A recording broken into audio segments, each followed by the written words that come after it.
Assalamualaikum warahmatullahi taala wabarakatuh. Saya Fatin Adlina daripada IPG Kampus Ilmu Khas dan terima kasih diucapkan kepada saudara Muhammad Syuaib dari Kolej Tingkatan 6 Pra-Universiti Desa Mahkota kerana sudi meluangkan masa untuk sesi rakan pembelajaran kita pada hari ini.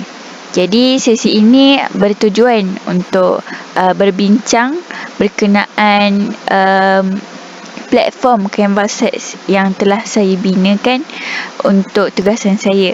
Jadi dalam Canvas ini saya telah memilih dan juga mengintegrasikan beberapa alat digital seperti Canva, Google Site, Padlet dan lain-lain sebagai sumber terbuka.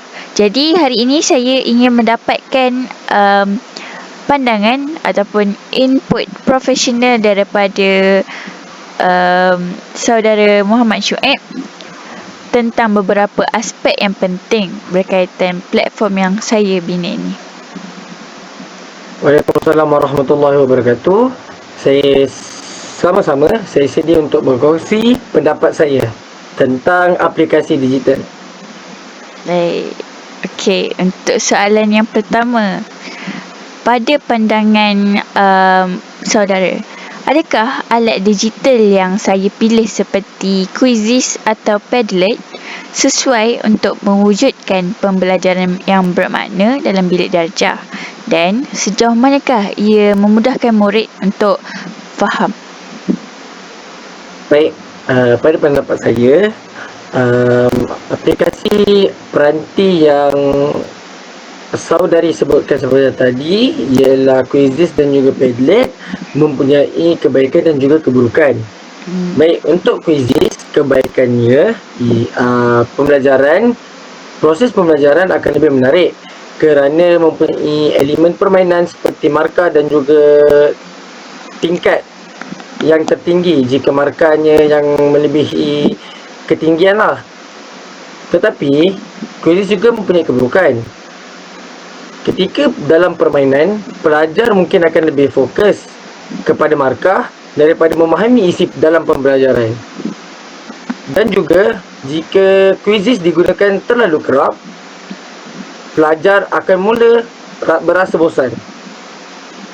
Untuk Padlet, kebaikannya, pelajar dan juga guru-guru boleh berkongsi idea di atas satu papan digital. Contohnya, guru-guru ataupun pelajar boleh hantar link pembelajaran, juga boleh beri nota dan juga beri banyak soalan. Keburukannya, jika Padlet, pelajar dan juga guru-guru menggunakan terlalu ramai, papan Padlet boleh menjadi berselerak dan sukar untuk dibaca.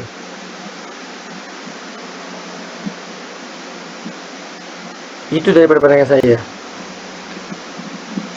Baik, saya pun setuju dengan pandangan yang telah diberikan oleh saudari sebentar tadi.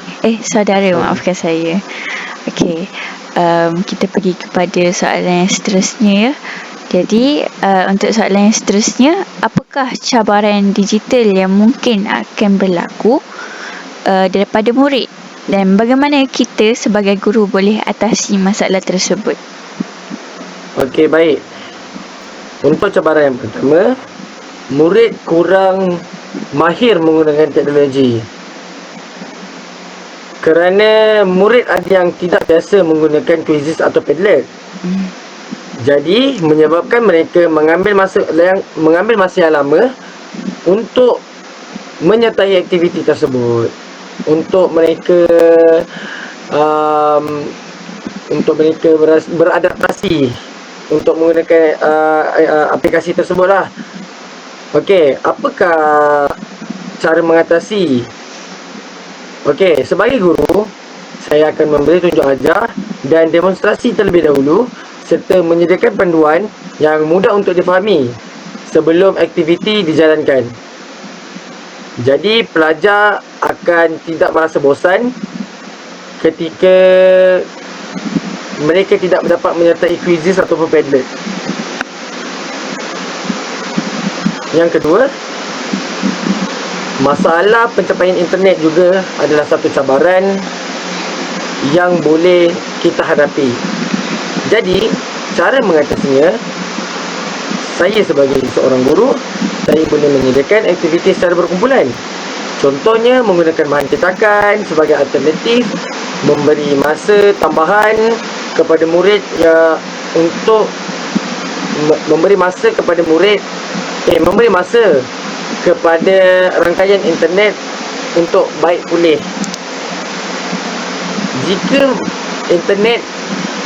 Jika rangkaian masalah berlangsung, pelajar akan merasa bosan dan tidak tahu untuk melakukan apa-apa. Jadi, saya akan menyediakan bahan cetakan sebagai alternatif, seperti yang saya sebutkan tadi lah. Ataupun membuat kumpulan untuk membincangkan aktiviti-aktiviti yang membolehkan pelajar berfikir sementara menunggu rangkaian internet. Baik, itu adalah idea yang sangat bagus ya. Jadi, terima kasih banyak-banyak atas input dan cadangan yang sangat membantu tadi. Jadi, sesi kita akan berakhir sampai di sini sahaja. Jadi, terima kasih sekali lagi atas kerjasama yang saudara telah berikan. Sama-sama.